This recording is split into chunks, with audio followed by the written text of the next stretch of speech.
दूसरे टेस्ट मुकाबले के दूसरे दिन ही साउथ अफ्रीका को 7 विकेट से हराकर टीम इंडिया ने रचा इतिहास। नमस्कार दोस्तों, स्वागत है आपका एक बार फिर से हमारे यूट्यूब चैनल में। दोस्तों, भारत और साउथ अफ्रीका के बीच खेले जा रहे एक कैपटाउन टेस्ट के दूसरे दिन ही भारतीय टीम ने साउथ अफ्रीका को 7 विकेट से हराकर इतिहास रच दिया है। तो दोस्तों, आपको इस मुकाबले का पूरा हाईलाइट तो बताएंगे ही दूसरे दिन का, लेकिन दोस्तों उससे पहले आप भी भारतीय टीम की ऐतिहासिक जीत को देखकर खुश हैं तो इस वीडियो को लाइक जरूर करें और साथ ही साथ आप चैनल पर नए हैं तो हमारे इस चैनल को सब्सक्राइब करके बेल आइकन जरूर दबाएं। तो चलिए दोस्तों, जानते हैं दूसरे दिन के खेल का पूरा हाईलाइट कि किस प्रकार से भारतीय टीम ने इतिहास रचते हुए साउथ अफ्रीका की टीम को उसी के घर में हरा दिया है। तो चलिए जानते हैं पूरा हाईलाइट। तो दोस्तों, आज दूसरे दिन के खेल की शुरुआत करने उतरी एक बार फिर एडम मार्करम और उनके साथ थे बेंडिंगम। लेकिन दोस्तों, आज अच्छी शुरुआत नहीं हुई साउथ अफ्रीका की ओर से। 18वें ओवर की आखिरी गेंद पर टीम इंडिया को एक और सफलता जसप्रीत बुमराह ने दिला दी। यहाँ पर बेंडिंगम को उन्होंने केएल राहुल के हाथों कैच आउट करा दिया। आज दूसरे दिन की पहली सफलता और इस मुकाबले में साउथ अफ्रीका की दूसरी इनिंग की चौथी सफलता भारतीय टीम की झोली में डाल दी जसप्रीत बुमराह ने। अब बात करें बेंडिंगम की, तो इस मुकाबले में 12 गेंदों का सामना करने के बाद 11 रन बनाकर वह पवेलियन लौटे। तो वहीं पर दोस्तों इसके बाद 21वें ओवर की चौथी गेंद पर मुकेश कुमार की गेंद को शानदार तरीके से एडम मार्करम ने 4 रनों के लिए बाउंड्री लाइन के पार भेज दिया। लेकिन इसके बाद दोस्तों 22वें ओवर की पहली गेंद पर जसप्रीत बुमराह ने एक बार फिर सुंदर गेंदबाजी करते हुए वेरेना को पवेलियन भेज दिया। वो बड़ा शॉट लगाना चाहते थे लेकिन गेंद सीधे सिराज के हाथों में गई और भारतीय टीम को एक और सफलता मिल गई। यहाँ पर वेरेना की हम बात करें तो इस मुकाबले में 7 गेंदों का सामना करने के बाद 9 रन बनाकर वह पवेलियन लौट गए। तो इसके बाद मार्को यंसन क्रीज पर उतरे, लेकिन इसी बीच एडम मार्करम ने सुंदर बल्लेबाजी करते हुए 23वें ओवर की तीसरी गेंद पर शानदार चौके के साथ अपना बेहतरीन अर्धशतक पूरा कर लिया। मार्को यंसन ने कमाल की बल्लेबाजी की। एडम मार्करम ने यहाँ पर कमाल की बल्लेबाजी करते हुए अपना अर्धशतक पूरा किया। वहीं पर दोस्तों इसके बाद 24वें ओवर की चौथी गेंद पर जसप्रीत बुमराह की गेंद को शानदार शॉट के लिए 4 रनों के लिए बाउंड्री लाइन पर भेजा मार्को यंसन ने। हालांकि यहाँ पर स्लिप के ऊपर से ये गेंद चौके के लिए गई थी, लेकिन उसके बाद दोस्तों 24वें ओवर की 5वीं गेंद पर ही मार्को यंसन को कॉट एंड बोर्ड करके उनको पवेलियन भेज दिया। आज जसप्रीत बुमराह ने और भारतीय टीम के लिए एक और बड़ी सफलता मिल गई। यहाँ पर मार्को यंसन खतरनाक बल्लेबाज साबित हो सकते थे, लेकिन 9 गेंदों का सामना करने के बाद वो 11 रन बनाकर जसप्रीत बुमराह का शिकार बने। लेकिन उसके बाद दोस्तों मुकेश कुमार के 25वें ओवर की आखिरी गेंद पर एक और कमाल का चौका यहाँ पर देखने को मिला एडम मार्करम के बल्ले से। तो इसके बाद दोस्तों यहाँ पर शानदार गेंदबाजी एक बार फिर रही जसप्रीत बुमराह की और उन्होंने 26वें ओवर की दूसरी गेंद पर केशव महाराज को श्रेयस अय्यर के हाथों कैच करा दिया और उनको पवेलियन भेज दिया। हम बात कर रहे हैं यहाँ पर केशव महाराज की, तो उन्होंने 4 गेंदों पर 3 रन बनाए, जबकि दोस्तों जसप्रीत बुमराह का यह इस मुकाबले की 5वीं सफलता थी, यानी कि इस इनिंग में उन्होंने अपना फाइबर पूरा कर लिया। जसप्रीत बुमराह की कमाल की गेंदबाजी रही। लेकिन इसके बाद दोस्तों यहाँ पर एक बार फिर एडम मार्करम ने शानदार बल्लेबाजी करके दिखाई, जब 26वें ओवर की 5वीं गेंद पर उनके बल्ले से एक शानदार चौका देखने को मिला।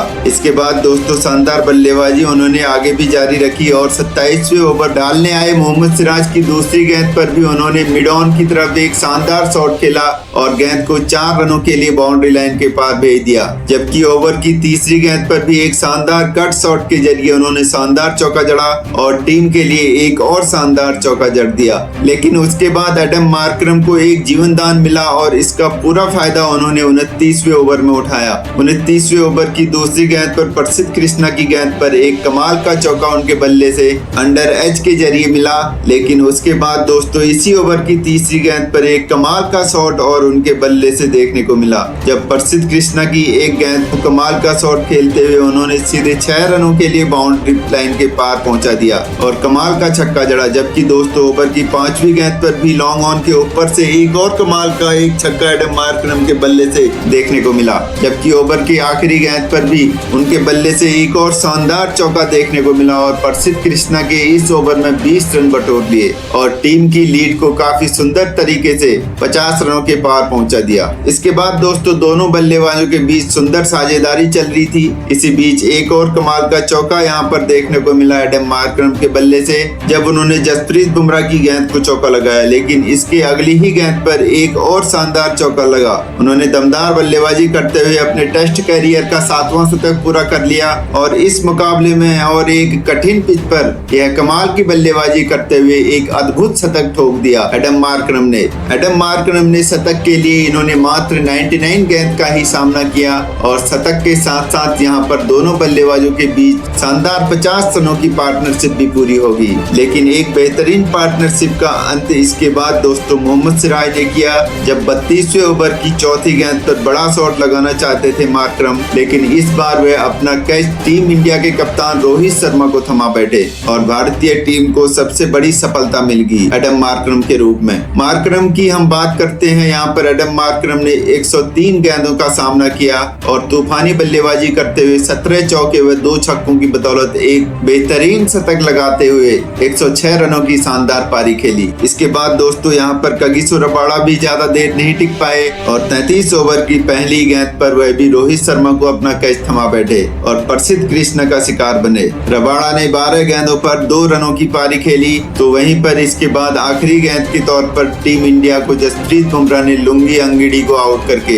एक और सफलता दिला दी और यहाँ पर साउथ अफ्रीका की पारी समाप्त हुई। दूसरी इनिंग में साउथ अफ्रीका ने 176 रन बनाए, लेकिन अब उसके पास 78 रनों की लीड थी और भारतीय टीम के सामने साउथ अफ्रीका ने 79 रनों का लक्ष्य रखा। भारतीय टीम की तरफ से सबसे बेहतरीन गेंदबाजी जसप्रीत बुमराह की रही। उन्होंने 61 रन देकर 6 विकेट लिए और वहीं पर 2 विकेट मुकेश कुमार व 1 विकेट मोहम्मद सिराज और 1 विकेट प्रसिद्ध कृष्णा को मिला। पर इस लक्ष्य का पीछा करने उतरी भारतीय टीम की तरफ से एक बार फिर से पारी की शुरुआत करने उतरे रोहित शर्मा और यशस्वी जायसवाल। दोस्तों यहाँ पर कमाल की बल्लेबाजी करते हुए भारतीय टीम को सुंदर शुरुआत की उम्मीद थी और हुआ भी कुछ ऐसा ही। मुकाबले की पहली गेंद पर सुंदर बल्लेबाजी करते हुए यशस्वी जायसवाल ने बैकवर्ड स्क्वायर की तरफ गेंद को 4 रनों के लिए बाउंड्री लाइन के पार भेज दिया और 79 रनों के लक्ष्य का पीछा करते हुए शानदार आगाज कर दिया। तो वहीं पर इसी ओवर की तीसरी गेंद पर भी एक और कमाल का चौका यहाँ पर जायसवाल के बल्ले से देखने को मिला, जहाँ पर स्लिप के बीच में से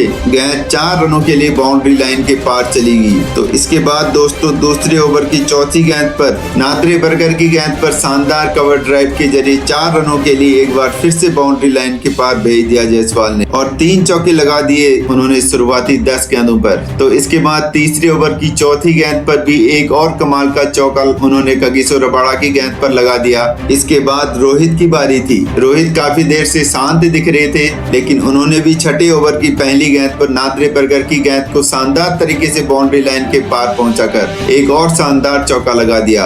इसके बाद जायसवाल ने इसी ओवर की तीसरी गेंद पर भी एक और कमाल का चौका लगाया, जहां पर उन्होंने मिड ऑन की तरफ गेंद को 4 रनों के लिए बाउंड्री के पार पहुंचा दिया। लेकिन दोस्तों इसके बाद यहाँ पर नादरे बर्गर ने छठे ओवर की चौथी गेंद पर यशस्वी जायसवाल को यहाँ पर ट्रिस्टन स्टब्स के हाथों कैच करवाकर पवेलियन भेज दिया और भारतीय टीम को पहला झटका दिया। यशस्वी जायसवाल काफी आक्रामक बल्लेबाजी करते हुए नजर आ रहे थे और 23 गेंदों पर 28 रनों की पारी खेलकर वह पवेलियन लौटे।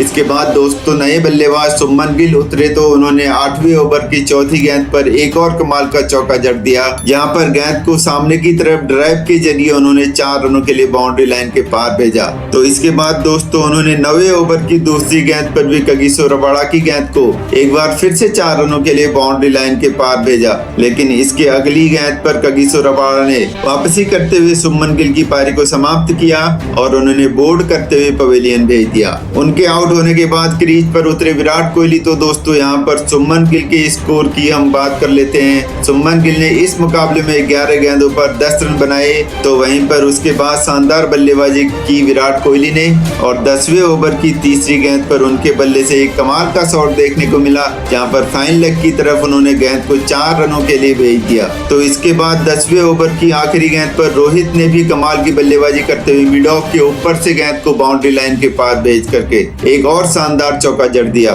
इसके बाद रोहित शर्मा का एक कैच छूटा, लेकिन इसी बीच ही 11वें ओवर की 5वीं गेंद पर एक शानदार चौका कोहली के बल्ले से देखने को मिला मिड विकेट की तरफ। लेकिन इसके बाद दोस्तों 12वें ओवर की फर्स्ट गेंद पर ही मार्को यंसन ने भारतीय टीम को एक और झटका दे दिया। यहाँ पर विराट कोहली के ग्लव्स पर लगकर गेंद विकेट कीपर वेरेनन के हाथों चली गई और साउथ अफ्रीका का सक्सेसफुल रिव्यू रहा और यहाँ पर विराट कोहली आउट होकर पवेलियन लौटे।